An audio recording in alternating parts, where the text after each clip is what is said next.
Now, when we look at all of these Boolean expressions and we look at their equivalent in truth tables, we see some patterns emerge, and there's some really important patterns. And I want to motivate this by giving you a little example here. So we were talking about Vulcans before and how they're so good at logic, right, on Star Trek. So I want you to read this sentence here and decide whether it's true or false. All adult Vulcans experience pon farr every 7 years, and not all adult Vulcans experience pon farr every 7 years. Is that true or false? Now, if you know your Star Trek, you know the answer to that question. If you don't know your Star Trek, you still know the answer to that question. And that might surprise you, and you might go back, rewind the video here, and just look at that again.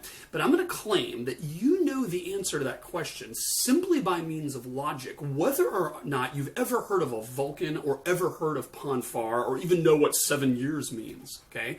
You know it because there's something called a tautology, or what we're going to call them in this lesson, an identity. Okay? Let me give you an example. Suppose I asked X or not X. When is that true?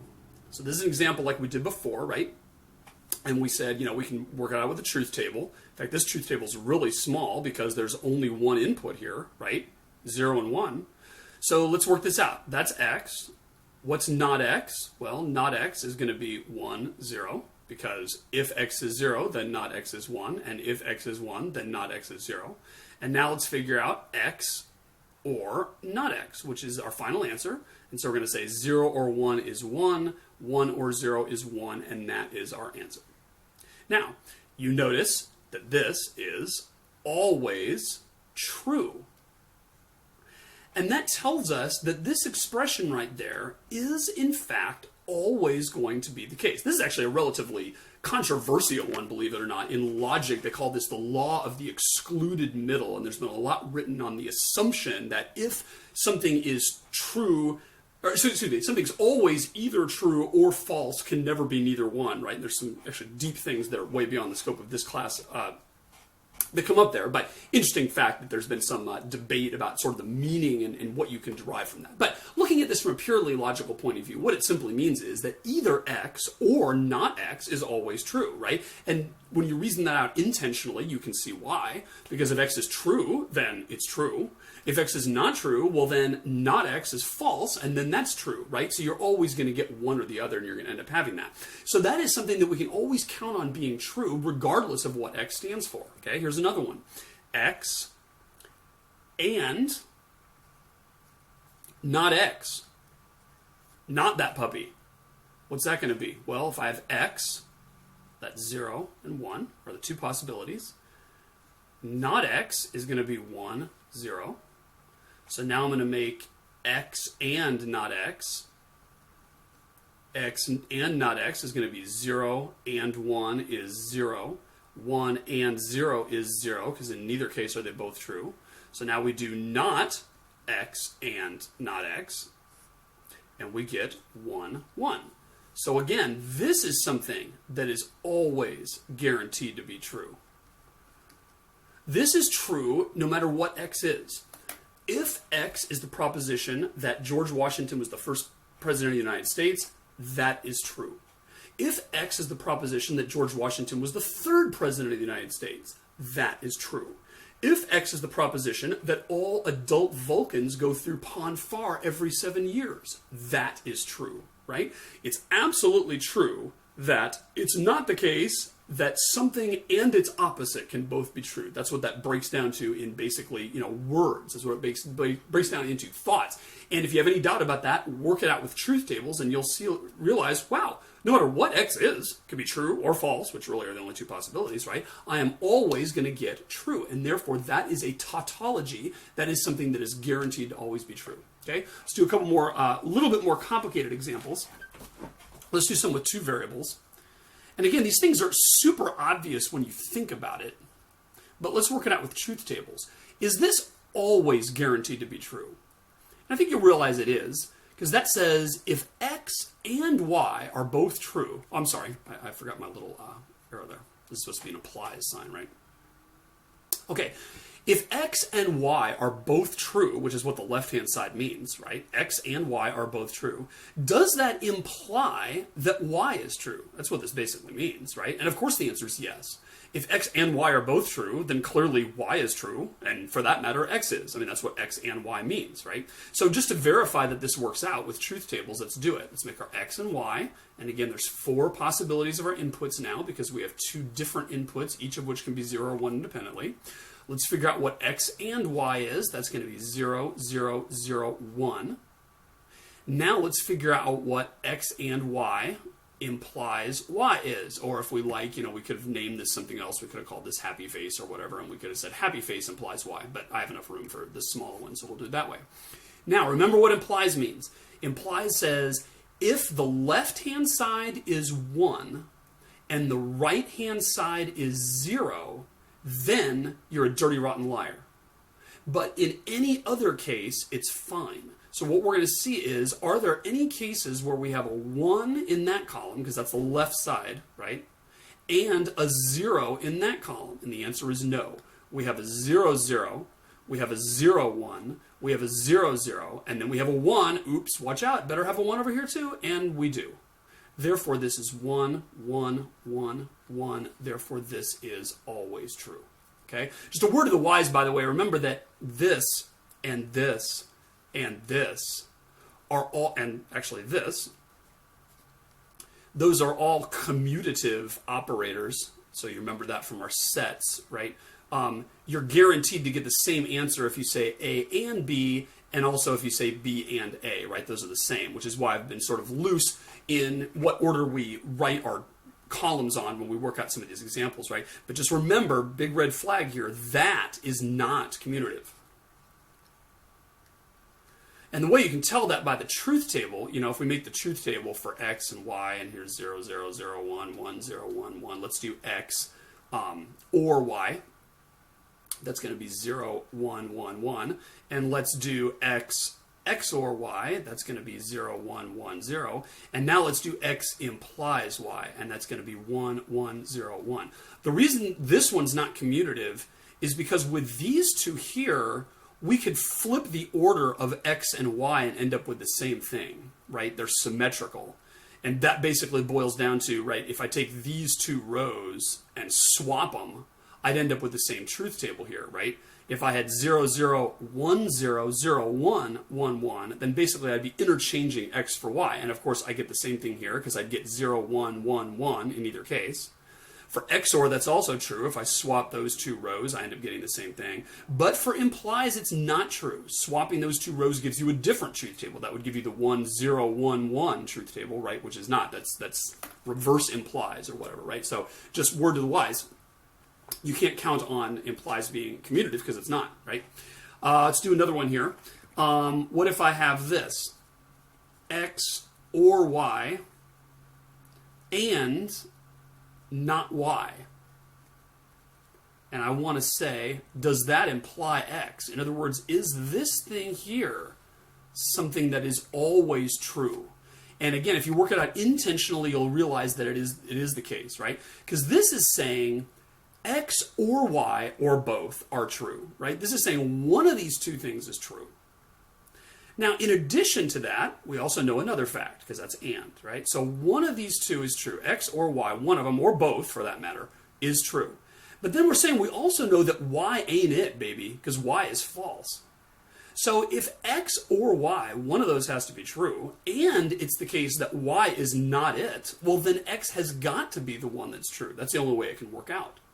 So again, that's how we do it intentionally. That's how we sort of use our mind and figure this out. If we just want to be robots here, we can also do that. We can say, okay, here's x and y.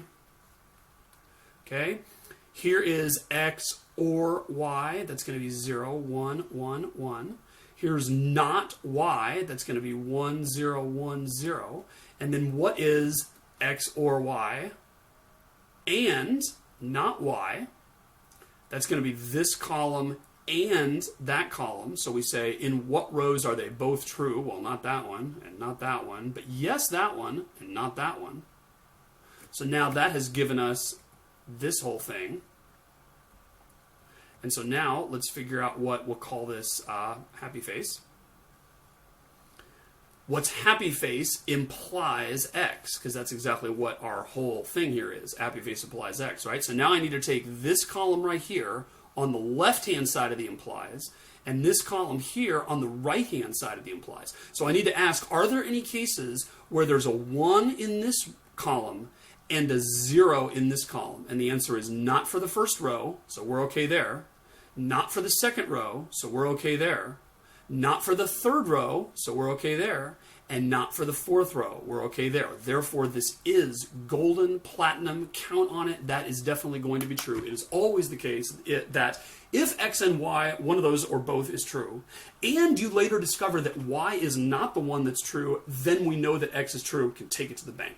Okay? So those are some identities, some things that we can count on always being true. There's a couple more that are important that I've named, so let's do these. So one is this. X and Y or Z is the same thing, in fact I could say equiv, to X and Y or X and Z. And this is called the distributive law. Now that should ring a bell, because remember we did that for sets. And in fact, if you consider X, Y, and Z sets instead of Boolean values, and if you change all of the ands to intersects, and if you change all of the ors to, change all the ors to unions, then you find that is exactly the set distributive law. So interesting there. There's this very, very tight relationship between and intersect, and between or and union. And those totally work out to be the same thing. And I'll leave this as an exercise for you to work out that truth table and determine that it is always true, right? But this is kind of a useful thing because it allows us to break up expressions, right? And again, this looks very much like algebra where you learn, A times B plus C equals A times B plus A times C, right? You did that so many times in 9th grade that you just got tired of it. And it became second nature. That's exactly what that's saying, right? A and B or Z is the same as A and B or A and C. And by the way, not only is there a tight relationship between and intersection, there's also a tight relationship between those two things and multiplication. Or and union have a tight relationship, but they also both have a tight relationship to addition. So there's this sort of pattern that runs through a lot of mathematics where we have a multiplication type operator and an addition type operator, and they behave the same. In fact, some people, when they say A union B in sets, they use, instead of union, they use the plus sign to do that. And when they say A intersect B, they just write that as AB, as if you're multiplying the two sets together. And because that's considered the multiplicative operation for sets is intersection. And the multiplicative operation for Booleans is and. Similarly, the additive operation for sets is union, and the additive operation for Booleans is and, right? So all these things kind of come together in kind of an interesting way. So that's the distributive law. And then I'll give you another one here. This one is called, actually I'll write it up here and then see if you can tell me what it's called. Oops, I meant to do this. X and Y is the same thing as not X or not Y. Now stare at that for a second. And if you remember, we did an example where we said, let X be the set of computer science majors and Y be the set of female students or something like that, right? And we said, well, the set of female computer science students is the same as everyone except those who are either not female or not computer science students, right? That worked out in terms of sets, and we called that deMorgans law. And that is also true here. deMorgans law we can count on for Boolean algebra because it works out the same way. And again, you can work this out with truth tables and prove to yourself that X and Y is true exactly when this right-hand side is true, and it is false exactly when that right-hand side is false. Those are actually equivalent ways of writing the same thing. And then also the other version of that is this. We can sort of interchange the We can interchange the ands and ors. And it looks like I took the not of a different side here. I took the not of the right side here. I took the not of the left side. But anyway, just for variety here. And then I switched all the ands and ors. I interchanged those. And we also get a true statement. And this is the other version of deMorgan's law. And you may remember there were two different versions of deMorgan's law for sets. And it's the same kind of thing, where there's two different ways to look at it. And they both turn out to be totally true, right? So this is really important for computers and automated reasoning engines to say, whoa, here's a list of all the things we know in propositional logic, or more likely predicate logic, as we'll get to. And how do I know what other things might be true? Well, I can apply deMorgan's law, and I can apply the distributive law, and I can apply that thing where x and not x is always false, therefore not x and not x is always true. And x or not x is always true, therefore not x or not x is always true. And it just computes all that stuff out, and we can end up finding all kinds of true things that are consequences of what we already know, right? Last couple here. This one kind of throws people, this, exclusive or thing. But if you think about it, that is equivalent to saying x and not y, or not x and y. That's what this thing means, right? This means it's true if x is true or y is true, but not both. Turns out the only way that can happen is if x is true and y is false, or if x is false and y is true, right? Those are the only two ways for only one of them to be true. And that's exactly what's showing right here. That says x is true and y is false, or x is false and y is true. And you'll also realize that that same thing is equivalent to x or y, the inclusive or, but it's also true that not x and y. So if either x or y or both is true, and it's not the case that they're both true, then it must be the case that only one of them is true, which is exactly what that operation means right there. And again, if you want to work it out extensionally, do it in terms of truth tables, it's great practice. And then last one here with our sort of implies, which is kind of hard, right? X implies y. And again, that means if x is true, then I am promising y will also turn out to be true. But if x is false, then I make no promises at all, right? That's what it means. That is actually the same thing as, we can write this a couple different ways. One way to write it is that either the premise is going to be false or the conclusion is going to be true. One of those or both has to be the case, right? What can't be the case is that the premise is true and the conclusion is false. And that's the other way to write this, right? It cannot be the case that the premise is true and the conclusion is false. And actually, you can get from there to there by using deMorgan's law. It's just a different way of rewriting it, right? But either one of those are equivalent ways of stating that thing. Because remember, if I look at that truth table, that's going to be 1, 1, 0, 1. The only time that is false is when x was a 1 and y was a 0. And that's essentially what we're saying here.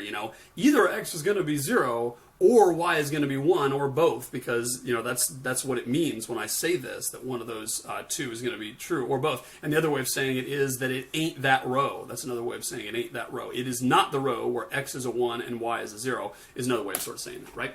So those are different identities that simply relate all of these different algebraic operators together, and they all make common sense when you think about them, and you can also work them all out extensionally if you prefer.